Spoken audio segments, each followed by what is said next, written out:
Welcome back to another episode of the Canadian Watch Monkey, and today I'm going to be opening up this package here from Yema, and it's the Navygraf, which is a great little military style dive watch, and it's part of their heritage collection. The reason why I like this watch so much is the size. As you know, watches seem to be going down in size a little bit these days. And this one is coming in at 39 millimeters. And the thickness is about 12.5 millimeters too, so it's not overly thick. Now, for those of you that aren't familiar with Yema, it is a brand that is made in France. And some of their watches, including this one here, is using their in-house movement. And it seems to be very reliable, keeps very decent time. I've had no issues whatsoever. Some of the things that you need to know is that the crystal here is made of sapphire and it's very flat. The bezel insert is ceramic and it's got a little bit of a shine to it. The dial is very matte. The hands, which is kind of unique to this, is yellow.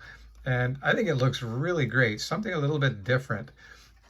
And the other unique feature is the bezel here. It's unidirectional, but the thing is, it's got a lot of clicks per turn. It's not your 60, I think it's 90 clicks.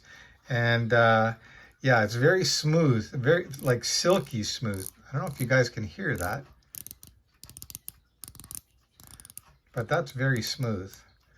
I'll be doing a loom shot for you guys as well later. But Yema is a brand that's got a lot of history and it's definitely worth looking into. This particular one came also with the Tropic type strap, and it's also signed Yema. It's kind of stuck in here. I'll just show you the buckle here. And you can see that it's, sorry, the buckle's not signed Yema, but the rubber is. And you can see there it reads Yema. So that's original to the watch as well. Now this watch here, unfortunately I've sold it. It's going to the US. So I thought I'd better make a quick video before I send it out. So the other thing I really like about this watch too is the bracelet. The bracelet is very well done in this. I'm just going to zoom up a little closer to the watch so you guys can see things in a little bit more detail. So I got a little bit closer anyway. I'll just show you here. It's a nicely made clasp. It seems a little bit cheap at first because this part here is just a stamped steel, but the rest is not. And the diver extension is excellent on this. So you just pull down and just pops out like that. And that's your diver extension. All right. And to put it back, you just like that and it snaps shut. Works fantastic. The links on this bracelet are using split pins. So for some, they find it a little bit tricky. For me, not at all. Very simple to use as well. Okay, you just unscrew the crown. Of course, it has a screw down crown being a diver. I'll get a little closer to the watch in a minute. So your first position, and it's the only position because there's no date, and you can just turn it like that. The time here right now in North Vancouver is just about 1:20. So let's just put it to the correct time. So you push that back in, and then to wind it, you just, when it's popped out in that position there, just give it a wind, and you can see that the hand is now moving. And then of course, you screw down the crown. Now, one thing that you guys need to know, when you screw down your crown, you always be a little bit careful. You don't want to be stripping that, okay? So what you should be doing when you put the crown in is push it in, turn one way first, so you'll feel it actually kind of drop down, and then tighten the crown down. And that way, there's much less of a chance of stripping that crown. Now, if you do that, it is repairable, but that means you got to take a trip to the watchmaker and spend some money, and you don't want to be doing that. All right, so just let me get a little bit closer for you guys. That's as close as I'm going to get. So I think this is a great looking watch, guys. I really do. And it's kind of neat that it uses its own in-house movement.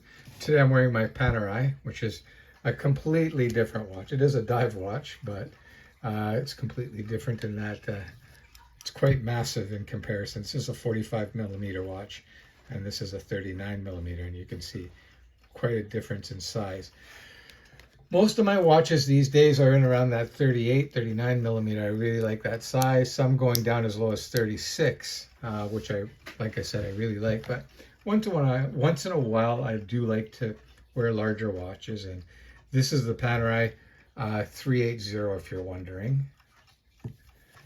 So I'll just show you what this Yema looks like on my very average size wrist, just shy of 7 inches. And I think it wears very nicely. I think it's a very nice looking vintage watch, and it's very correct to the original Yema that was produced, I think, back in the early or mid 50s, early 60s kind of time. But you can see the bracelet looks fantastic. It's got a few little marks here. Those can be easily buffed out in just a matter of seconds. So I don't know, what do you guys think of that watch? Do you like this one? Again, that's the Yema Navygraf. They're probably their most common, or I shouldn't say common, the most popular one that Yema has is the Superman line, the Superman Heritage. I had one of those as well, the GMT version. And again, another really great watch. I'm just gonna turn down the lights a little bit here for you guys. I'll do a little bit of a lume. So I'll kill that light. And it's not fully dark here, but at least it'll give you a little bit of an idea. Okay, so you can see there that it's got a really nice lume to it. So there you have it. I'll leave links to the Yema website. I'll leave some information too about this watch for you guys if you're interested in picking one up. Would I recommend the Yema Navygraf?